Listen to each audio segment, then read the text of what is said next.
Hey everybody, welcome back to my channel learn by strategy. आज हम पढ़ने वाले हैं क्लाइमेट चेंज। हमारा यूनिट 2 जो है उसका topic projection of global climate change and importance of 1.5 and 2 degree Celsius limit. Okay, तो स्टार्ट करते हैं topic 1 which is projection of global climate change से। देखो, प्रोजेक्शन का मतलब हम अंदाजा लगा रहे हैं, हम प्रोजेक्ट कर रहे हैं कि आने वाले टाइम में क्या चीजें हो सकती हैं, कितनी बिगड़ सकती हैं, कितनी सही हो सकती है on the basis of our today's action. Okay, so climate projection are scientific estimates of how earth climate will change in future. कैसे अर्थ का क्लाइमेट जो है चेंज होने वाला है फ्यूचर में, basis on different level of green house gas emission. किसके basis पे? आज हम जो different level of green house gas emission कर रहे हैं उसके बेसिस पे। The IPCC, which is Intergovernmental Panel on Climate Change, is the main authority that published these report. ये इस अथॉरिटी ने ये रिपोर्ट्स को पब्लिश किया गया है। तो करंट स्टेटस की बात करें, टेम्परेचर प्रोजेक्शंस देखते हैं सबसे पहले। Global temperature already 1.1 to 1.2 degree Celsius बढ़ चुका है अब प्री इंडस्ट्रियल लेवल। ओके, इस टाइम से अब तक इतना टेम्परेचर और बढ़ चुका है। तो फ्यूचर प्रोजेक्शन क्या है? बाय 2100 सिनेरियोज है हमारे पास। Best case scenario, moderate case and worst case scenario. Best मतलब कि हम जो है बढ़िया एक्शन लेते हैं, हम बहुत स्ट्रिक्ट एक्शन लेते हैं, सारी चीजें बैन करते हैं और समझ रहे हो, मतलब बहुत स्ट्रिक्ट एक्शन लेते हैं इस चीज के ऊपर। तो हमारा टेम्परेचर 2010 में 100 में जाके 1.5 टू 2 डिग्री सेल्सियस बढ़ सकता है।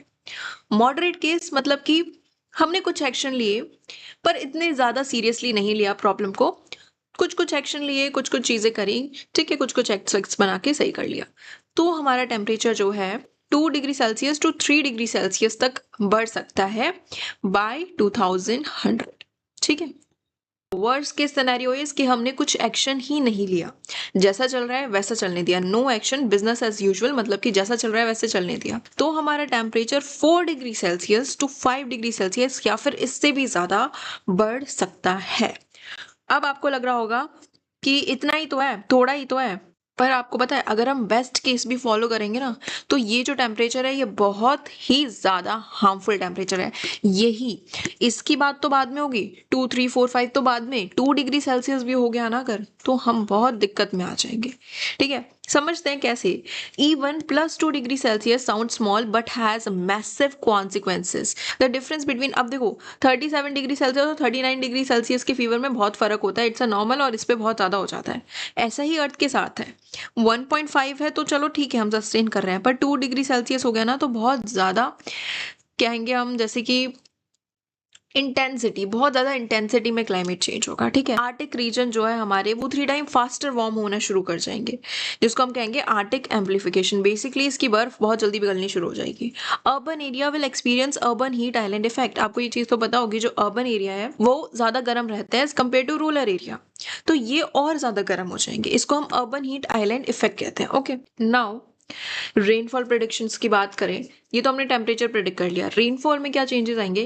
Climate change does not reduce rainfall uniformly, it changes the pattern and distribution of rainfall world wide.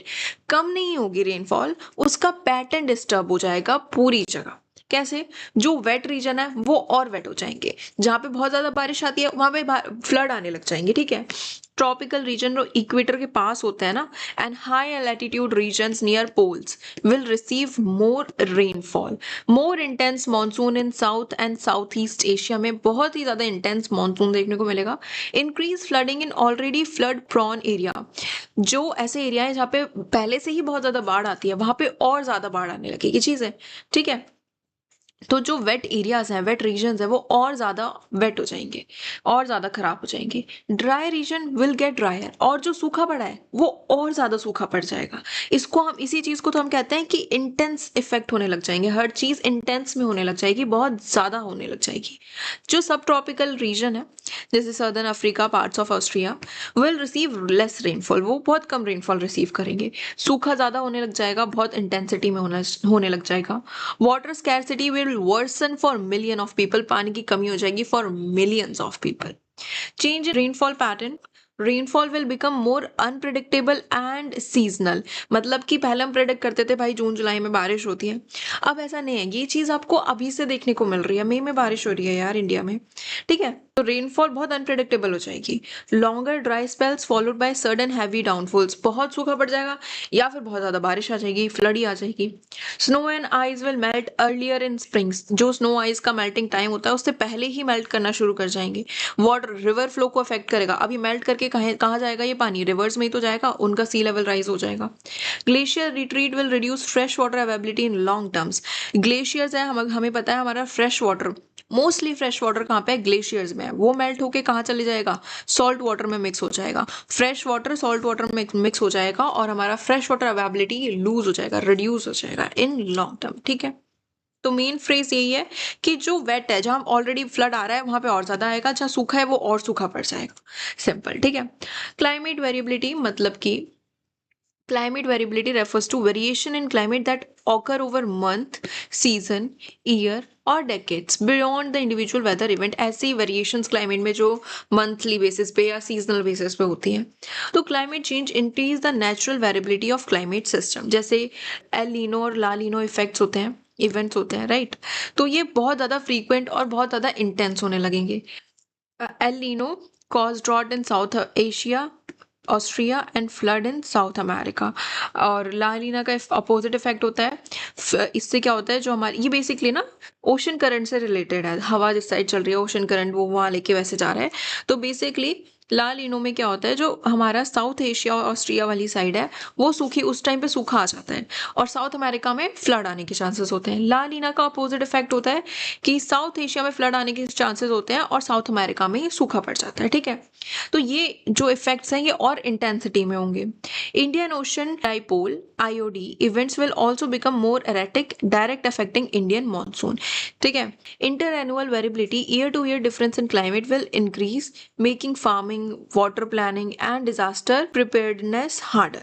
Disaster preparedness harder. ठीक है, तो ये सारी चीजें क्लाइमेट में हमें ऐसे वेरिएबिलिटी देखने को मिलेगी। क्लाइमेट, अच्छा नोट में देखो, climate variability is not climate change, variability is natural fluctuation, climate change is long term shift in average.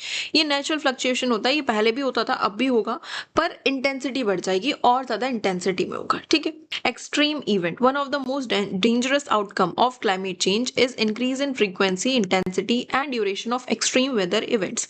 हमारे बहुत ज्यादा एक्सट्रीम वेदर इवेंट्स होने लग जाएंगे, जैसे कि बहुत ज्यादा हीट वेव्स हमें देखने को मिलेंगी। ठीक है, कोल्ड वेव्स देखने को मिलेंगी बहुत ज्यादा, वही चीज है, चीजें हो रही हैं जो होती थी पहले वही होंगी, पर उनकी इंटेंसिटी बढ़ जाएगी। मेन जो क्रक्स है वो यही है।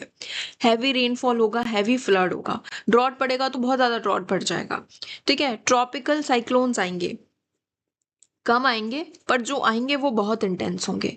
वाइल्ड फायर्स हो जाएंगी, बहुत जल्दी जल्दी होंगी, बहुत ज्यादा इंटेंसिटी में होंगी। सी लेवल राइज इवेंट, वो और ज्यादा फ्रीक्वेंटली सी लेवल बढ़ेगा और उससे क्या होगा, जो हमारी कोस्टल फ्लडिंग है, मतलब कि जो लैंड, सी के आसपास जो लैंड होती है उस पर फ्लड आएगी, उस पर बाढ़ आएगी। सो ये था हमारा कि हमारे टेम्परेचर में हमारे क्या प्रोजेक्शंस है, टेम्परेचर को लेके, रेनफॉल को लेके, और क्या है हमारा क्लाइमेट वेरिएशंस को लेके और एक्सट्रीम इवेंट्स को लेके। ये चार हमने प्रोजेक्शन में पढ़े। ठीक है, सो यहाँ पे हमारा फर्स्ट टॉपिक क्लियर कवर होता है, projection of global climate change. Now next है हमारा जो limit of 1.5 and 2 degree Celsius, ये हम नेक्स्ट वीडियो में कवर करेंगे बिकॉज ये ऑलरेडी लेंदी हो गई है, तो इसको मैं अलग से कवर करूंगी। Okay, so yeah, that's all for today guys, hope आपको समझ आया। if you guys have any kind of doubt you can let me know in comment section. Thanks for watching.